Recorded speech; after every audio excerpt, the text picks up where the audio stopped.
fog lamp assembly dito sa Toyota Grandia.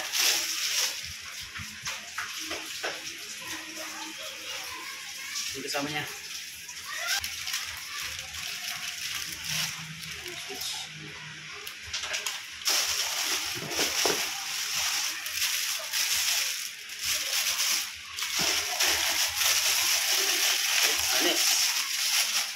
Harness and relay.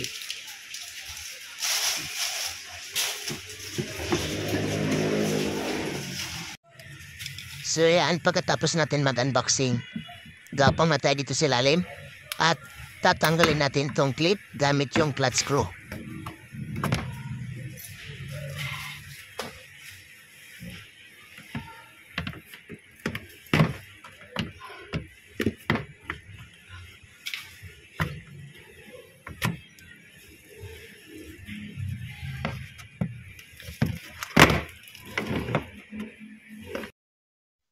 At dito guys, natanggal na natin yung ating fog lamp cover. At yung original stock niya na halogen, papalitan natin ng LED bulb para hindi maluso yung kanyang aluminum doon sa loob. Masyado kasing mainit yung halogen. Novsite brand yung ginamit ko dito. H11 yung kanyang sukat. Ito yung kasama niya. Ulitan natin.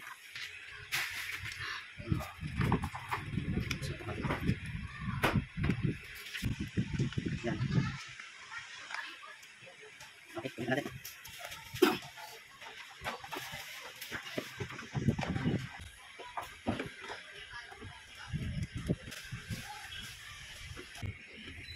At dito guys, huwag natin kalimutan ibalik yung mga clip niya. Yun guys. Yan kasi yung lock ng kanyang fog light para hindi siya mahulog.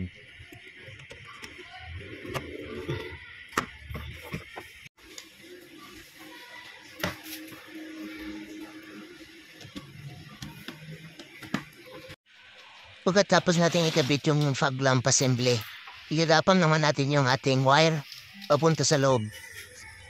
At kung magkikita niyo yung butas na yan, dyan natin ipapasok ng ating wire.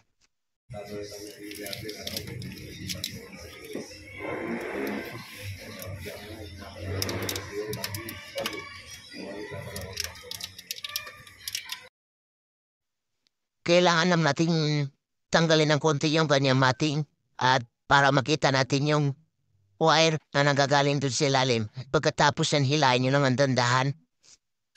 Tapos itong rubber na tinanggal natin, bubutasan lang natin to para isuot natin siya. Para yung tubig, hindi siya papasok. Saglit lang, butasan ko lang. Pause. So ayan, butas na. Suot natin siya dito. Yan.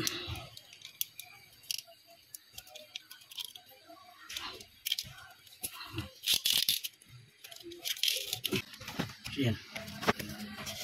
Suot natin. Okay. So right, sunod naman. Tatanggal natin itong side na to. Yan, dalawang clip lang. Ito. Saka ito. Okay. Ito natin. Wala.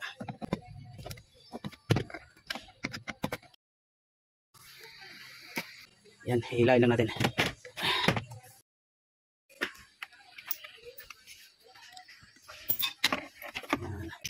So ayan, dito natin ilagay yung switch. Yung switch.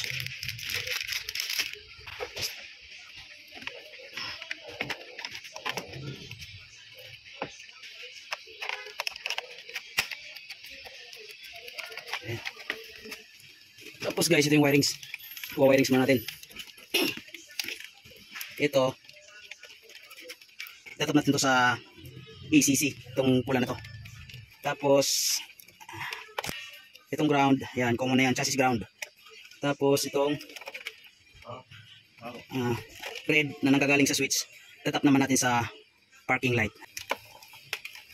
So ayun, hanapin natin yung ACC na power. So gamit ako ng test light. Susi muna natin.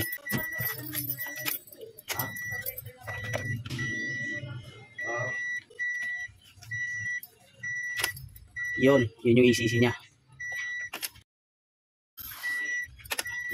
So dyan natin itap yung ating fuse sa ACC. Kailangan nun natin siyang ACC bago natin ma-switch yung ating ilaw. Ayan, ACC natin. Switch natin yung park light. Then switch. Tingnan mo sa pumilaw.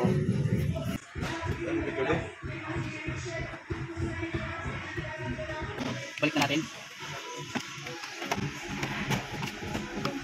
Tapos click.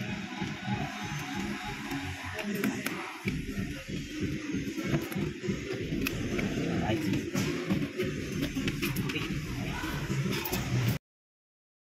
Dito guys, nagpadagdag si sir ng LED headlight. Yun pa rin, Novesight brand pa rin yung gamit natin. Iyan, napakaliwanag guys.